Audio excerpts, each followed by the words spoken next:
just want to add something. As one of my interests, as you all know, we're kind of like at a new time in terms of health consciousness. Viena svarīga lieta, kas ir jāzina, ka mēs esam nonākuši tādā laikā, kad mainās mūsu apziņa par to, kas ir slimība un arī par to, kas mēs paši esam. And I think a big part of that is that people are now becoming more aware that they need to take care of themselves. Un cilvēki kļūst, viņi sāk vairāk apzināties mūsdienās to, ka viņiem vajag vairāk par sevi rūpēties. And one of my missions, in other words, I know what my mission in life has always been. Es vienmēr esmu zinājis, kāda ir mana dzīves misija. And that is to really try to plant seeds in different gardens or in different countries to bring people's awareness of how to take care of themselves. Un mana misija ir tāda, ka es vēlos iesēt šo apzināšanās sēklu dažādos pasaules dārzos, lai liktu cilvēkiem vairāk aizdomāties par sevi un rūpēties par sevi. I have taught extensively already in the United States and in Western Europe. Es esmu mācījis ļoti daudz Savienotajās valstīs un Rietumē Eiropā. In fact, I tried to first influence the medical community in Europe. Un es mēģinu ietekmēt tieši Rietumu Eiropas medicīnisko sabiedrību. And so this is my 17th year teaching in Italy. Un šis ir mans 17. gads, kad es mācu Itālijā. And half of the physicians who I make up, the physicians that practice Chinese medicine in Italy now practice with an awareness of how to empower their patients. Un tas, ko es mācu, ir liela daļa, tas, ko es mācu šiem itāļu ārstiem, terapeitiem, ir tas, un viņi to jau tagad ir iemācījušies, kā padarīt savus pacientus vairāk apzinīgus un domāt viņiem pašiem par sevi. And of course the Italians now have been very influential to the French, who are also medical doctors that can practice Chinese medicine. Savukārt itāļu ārsti ietekmē franču ārstus, kas arī tagad sāk pārņemt šīs mācības. And my influence over England is shared between the Irish and the English.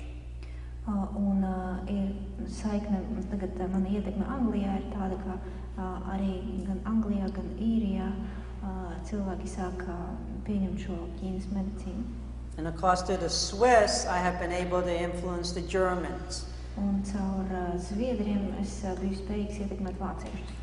So in truth, even though I hate traveling, neskatoties uz to, ka es ienīstu ceļošanu, I know that this is a mission, and I'm really excited that I'm planting seeds now in Eastern Europe. Neskatoties to, ka man nepatīk ceļot, es esmu ļoti priecīgs un man ir liels gandarījums par to, ka es varu arī tagad Austrumēropā stādīt šīs sēklas. And in a way, Latvia then will become the first country in Eastern Europe to begin practicing or begin to be aware of classical Chinese medicine, and hopefully from here, many of you will start to spread it to other parts of Eastern Europe. Un Latvija iespējams kļūs par pirmo valsti, no kuras šī klasiskā Ķīnas medicīna izplatīsies tālāk uz citām Austrumēropas valstīm. Because I have been on numerous occasions invited by the Polish Ļoti daudz ir uzaicinājumu man no Polijas. To come to Warsaw to teach, but as you know, in Poland you have to be a medical doctor to practice Chinese medicine. Bet Polijā, kā jūs zināt, jums ir jābūt medicīnas doktoram, ir jābūt ārstam, lai praktizētu šo Ķīnas medicīnu. And I think in general it's easier to teach non-physicians, than to teach physicians, because physicians already have a sense that they know what medicine is. Un tāpēc, manuprāt, ir vieglāk mācīt nemediķus nekā ārstus un mediķus, jo viņi jau pārsvarā zina, kāda ir medicīna, kā ir jābūt lietām. And this is not an insult to those of you who are physicians here. Tas nav aizvainojums šeit esošajiem medicīnas darbiniekiem. I mean, the fact that you're here means you're willing to see or to learn something different. Jo tas, ka jūs esat šeit, jau nozīmē to, ka jūs vēlaties mainīties un iemācīties kaut ko jaunu.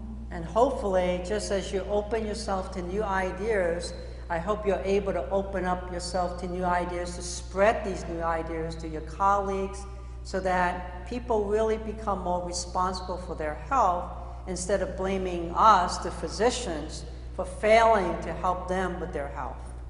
Un tāpat kā jūs esat jūs esat ieinteresēti būt šeit un mācīties kaut ko jaunu, es ceru, ka jums būs arī spēks un interese šīs zināšanas izplatīt tālāk saviem citiem kolēģiem, un lai pamazām visi kļūtu vairāk apzinīgi un nevainotu ārstus par to, ka ārsti ir vainīgi pie cilvēku slimībām. Because the greatest gift that we could give to our patients really is the gift that they are enough. That they are enough. Enough. Un vissvarīgākā lieta, vislielākais, ko mēs varam dot saviem pacientiem kā ārsti, ir apziņa, ka viņiem pietiek pašiem ar sevi, lai izārstētos. So it's really my sincere wish that most of you will spread and plant seeds in other people's consciousness as well. Tātad mana lielākā vēlme būtu tāda, lai jūs turpinātu izplatīt šīs zināšanas savu kolēģi un citu cilvēku galvās, lai viņi kļūst vairāk apzinīgi un apzināti savās izvēlēs. And I don't mean planting seeds from what you learn, but really planting seeds to help people not be fixated in what they think they know, and to always open themselves to greater opportunities of discovering more. Un pat ne tik daudz mācīt šīs zināšanas, ko jūs šeit dzirdējāt, bet gan šo apziņu, samazinātu viņu šo fiksēto stāvokli un būt vairāk atvērtiem kaut kam jaunam un kaut kam lielākam. So thank you again. Paldies vēlreiz.